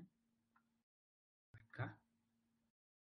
Né? Esse ômega vetor R, esse vetor aqui. O ângulo entre o G, né, e este vetor aqui é justamente o ângulo lambda, né? O ângulo lambda que corresponde à latitude, né? A latitude explicitamente. Então aqui a gente tem cosseno, né? E o ângulo é propriamente lambda, né? Então aqui eu tenho a relação entre o quadrado de G medido no sistema girante, o quadrado do G medido no sistema inercial e as contribuições que vêm da força fictícia, da aceleração centrífuga, né? Que depende explicitamente da latitude, né? Se eu for até o final aqui, eu consigo então relacionar o quadrado do G efetivo com o quadrado de G no inercial. Isso é função explícita do cosseno quadrado da latitude lambda, né? Aí a gente pode analisar a dependência da modificação de G no sistema da Terra, né, comparado com o inercial G, né, a partir da latitude. Por exemplo, quando a gente está no Polo Norte, né, onde a latitude é 90 graus, né, lembrando que a latitude é medida a partir do equador terrestre, né, então 90 graus é justamente no polo, né, norte, né, quando o lambda é 90 graus no polo, a gente não tem influência da força centrífuga, ou seja, a contribuição da força centrífuga é apagada, né? O cosseno de π sobre 2 vai dar zero. Basicamente, a aceleração medida no Polo Norte é exatamente a aceleração da gravidade medida no Polo Norte no sistema terrestre, né? Que é um sistema não inercial devido a ser um sistema girante, né? É exatamente o G no sistema inercial.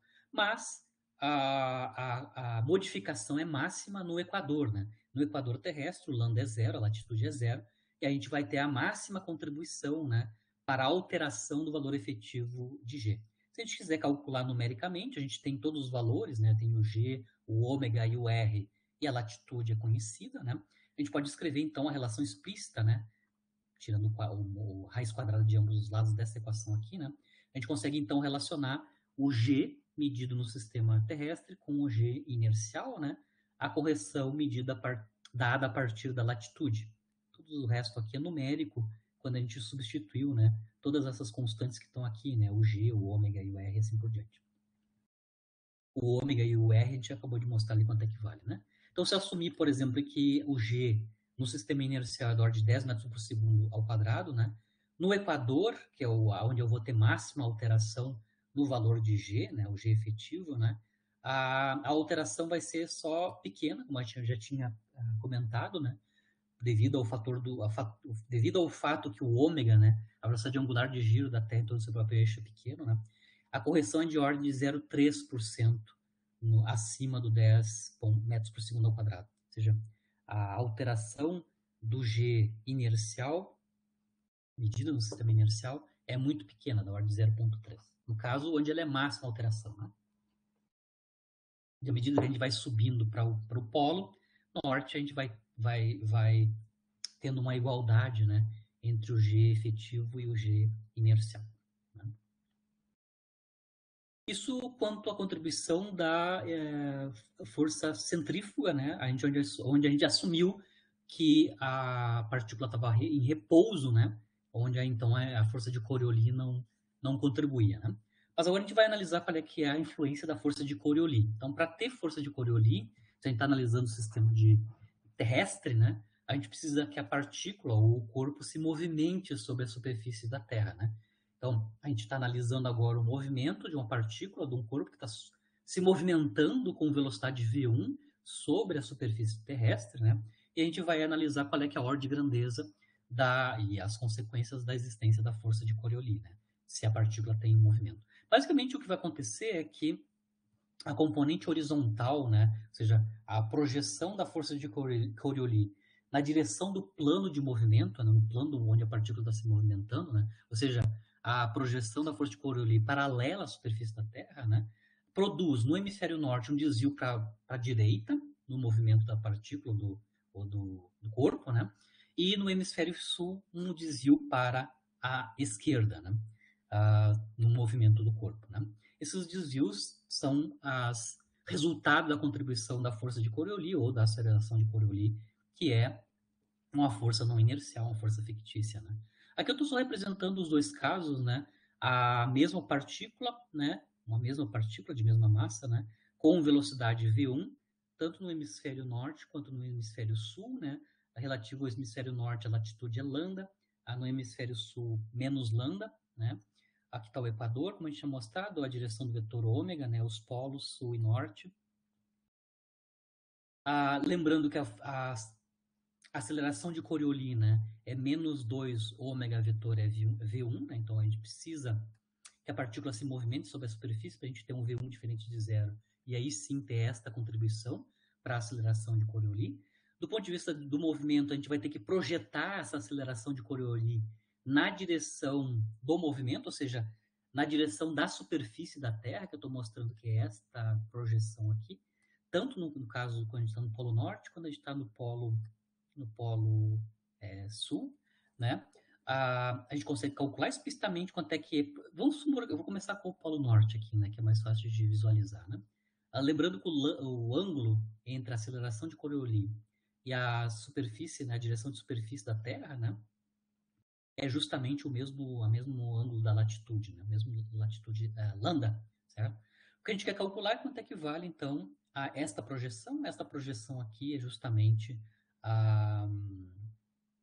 associada à projeção da aceleração de Coriolis nesta direção aqui, nesta direção específica aqui.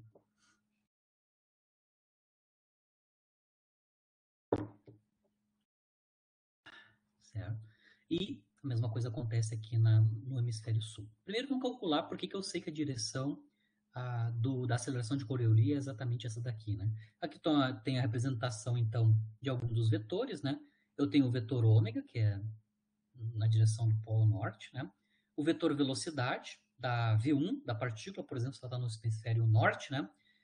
Entrando aqui no plano, né? Então, o ômega, a partícula está entrando no plano, por isso que eu estou colocando um xizinho aqui no V1, né? A partícula está se movimentando sobre a superfície da Terra, nesse meu corte transversal, obviamente, ela está entrando no plano, o vetor velocidade V1. E aí a gente consegue já calcular quanto é que é o produto vetorial, ômega vetor V1, que é o que constitui a aceleração Coriolis, né? Ômega vetor V1, na regra da mão direita, aponta para a esquerda, né? Paralelo com o Equador, né? Lembrando que a aceleração de Coriolis é menos 2 vezes esse vetor, né? Então tá claro que a direção e o sentido é para a direita aqui na minha representação e paralelo com o Equador, né? Quando a gente faz a projeção na direção de movimento, a gente consegue calcular quanto é que é a projeção, né? Então a projeção paralela com a superfície da Terra devido à aceleração Coriolis é o módulo da aceleração Coriolis multiplicado pelo seno da latitude, né? Seno do ângulo da latitude.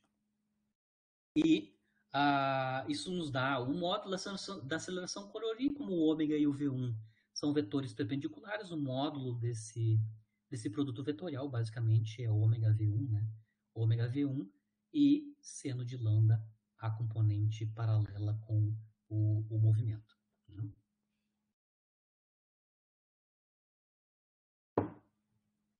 Muito bem.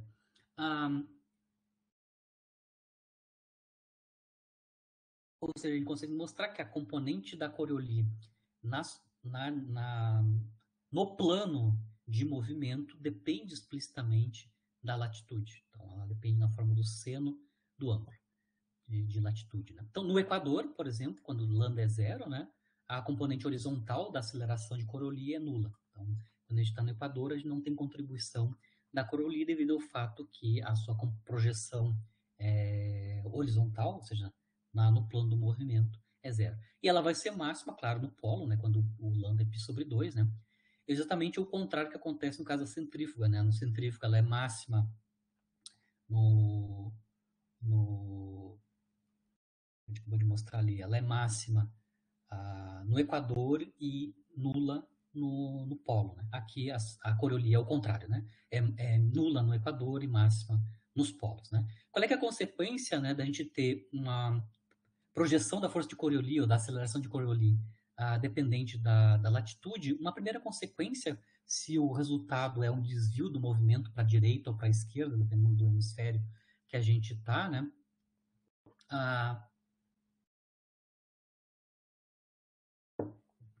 Por exemplo, se eu tenho um pêndulo, né, que está se movimentando e eu estou descrevendo esse movimento pendular a partir do sistema da Terra, né, colado na superfície da Terra, que é um sistema girante, né? Então, se eu usar o sistema terrestre, que é um sistema girante, né, cuja origem está no centro da Terra, né, e cujo vetor posição localiza R1 localiza a partícula a partir do centro da Terra, né? A gente vai mostrar que o fato de eu ter força de Coriolis não nula vai, no caso dos pêndulos, né? Nos casos dos pêndulos, vai fazer com que o plano de movimento pendular mude com o tempo. Na verdade, ele vai girar, né, com um certo período de rotação. Então, quando a gente está descrevendo movimentos pendulares para um tempo muito grande, né, sobre a superfície da Terra, usando o sistema terrestre como sistema de referência, a gente vai ver, no caso pendular, a mudança, né, a mudança do plano de oscilação, certo? Inclusive, a gente consegue até calcular quanto é que é esse período, né, o período de rotação do plano de oscilação, tá? A gente consegue calcular a partir da velocidade angular, né, que o movimento pendular vai girar, né? Ou seja, qual é que é a velocidade angular de giro do plano de oscilação. Basicamente, a velocidade angular de giro do plano de oscilação, que eu estou chamando aqui de ômega, né? É a projeção do vetor velocidade angular de rotação terrestre ao longo, né, do raio que corresponde à posição do pêndulo. Né? Então, eu tenho o eixo do pêndulo, certo? O ângulo entre o eixo do pêndulo e o vetor ômega é justamente π sobre 2 menos lambda, né?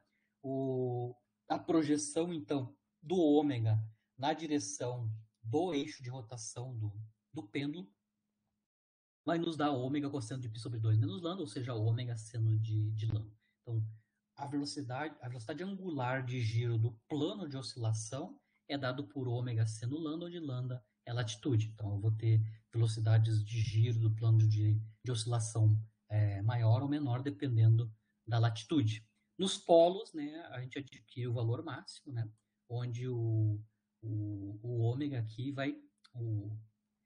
A velocidade de giro do plano, né, a velocidade angular de giro do plano de oscilação coincide justamente com a velocidade angular de giro da Terra. Né? Se eu estou com latitudes diferentes, né, de π sobre 2, ou seja, se eu não estou nos polos, né, eu vou ter um valor diferente, menor para o ômega comparado com o ômega maiúsculo comparado com o ômega minúsculo. Né? Por exemplo, Porto Alegre, né, tem uma latitude que é menos 30 graus, né? A gente pode calcular quanto é que é a velocidade angular de giro do plano de oscilação, né? Ou seja, os meus pêndulos vão oscilar, mas a direção do plano onde está se realizando o movimento pendular, né, muda com o tempo. Né? A velocidade angular desse giro do plano é justamente o ômega seno lambda. A gente sabe quanto é que é o ômega, né? A gente acabou de calcular, é 7,3 10 a menos 6 radianos por segundo. Seno do ângulo de latitude, né? Isso nos dá, então, 365 10 a menos 5 radianos por segundo, que é menor, né? Claro, que é a velocidade angular de giro da Terra em torno do seu próprio eixo. E se a gente sabe o ômega maiúsculo, né, em Porto Alegre, a gente consegue calcular qual é que é o período, né, de rotação do plano pendular, né? Que é 2π sobre esta velocidade angular, né? Isso dá, então, 1,7 nas 5 segundos, que é da ordem de 48 horas, né? 2 dias, né? Então, o que eu estou falando aqui é que se eu estou acompanhando o movimento de um pêndulo em Porto Alegre, ou próximo de Porto Alegre, né? Depois de 2 dias, 48 horas, né? O plano de onde se dá a oscilação, né? Se eu estou descrevendo o movimento oscilatório pelo o sistema não inercial terrestre, né? Ele vai mudar, né? Vai dar um giro completo em 48 horas, da ordem de 48 horas, né? Tem um pêndulo muito famoso, né, que existe em Paris, que é lá no Panteão de Paris, tem o famoso um pêndulo gigante, né, onde a gente pode acompanhar o movimento pendular durante o dia, né, e o que acontece com a direção do plano, né, de movimento pendular.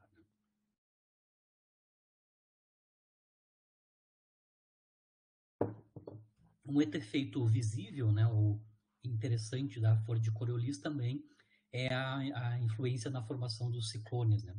Então, como a força de Coriolis ela vai dar desvio, né, das partículas no seu movimento, né, ah, diferentemente em cada hemisfério. No caso do hemisfério norte, a gente mostrou que o desvio é para a direita, no caso do hemisfério sul é para a esquerda, né? As formações de ciclone, que são massas de ar, né, vão ter ordens de giro, né, ou sentidos de giro diferentes se a gente está no hemisfério norte ou no hemisfério sul. Eu estou mostrando aqui o que está acontecendo com diferentes partes da massa de ar, né, se movimentando e, obviamente, o efeito da força de Coriolis sobre elas. Aqui, em azul, está a força de pressão gradiente, né, que é a física, né, a força física, e a força de Coriolis está representada em vermelho. Né? A gente consegue comparar o que acontece no hemisfério norte e no hemisfério sul. Aqui está a representação do que está acontecendo de fotos de satélite, né? Formação de ciclones nos dois tipos de hemisférios, né? E qual é que é a direção de rotação aqui das massas de ar. Certo? Com isso, eu encerro a aula de hoje. Basicamente, eu vou usar uma aula só para a gente fazer essa revisão, a introdução dos sistemas de referência não inerciais. Na próxima aula, a gente vai analisar os rudimentos de princípio variacional, né, que são a base para mecânica lagrangiana e hamiltoniana. Então, encerro a aula de hoje aqui sobre o assunto de sistemas de referência não inerciais. Claro, não conseguimos, numa aula só, cobrir todas as possibilidades, mas é só para dar uma ideia dos dois tipos de sistemas de referência não inerciais que eu posso ter. Um que está acelerado translacionalmente relativo ao inercial, e também mostramos que um sistema girante, e aí a gente usou o sistema terrestre como um exemplo, né, também está acelerado, é não inercial, e quais tipos de forças fictícias aparecem em ambos os casos, né? Lembrando que no caso dos sistemas girantes a gente pode ter 3 forças fictícias: centrífuga, Coriolis e mais uma que está associada se eu tenho aceleração angular, está acelerado angularmente, né, o giro do sistema girante. A gente pode ter mais uma outra contribuição que a gente não analisou aqui especificamente. Né? Voltamos então na quinta-feira com a introdução então ao cálculo variacional e a conexão disso com a mecânica lagrangiana e hamiltoniana. Entendeu o quê? Então, até quinta-feira, nos vemos.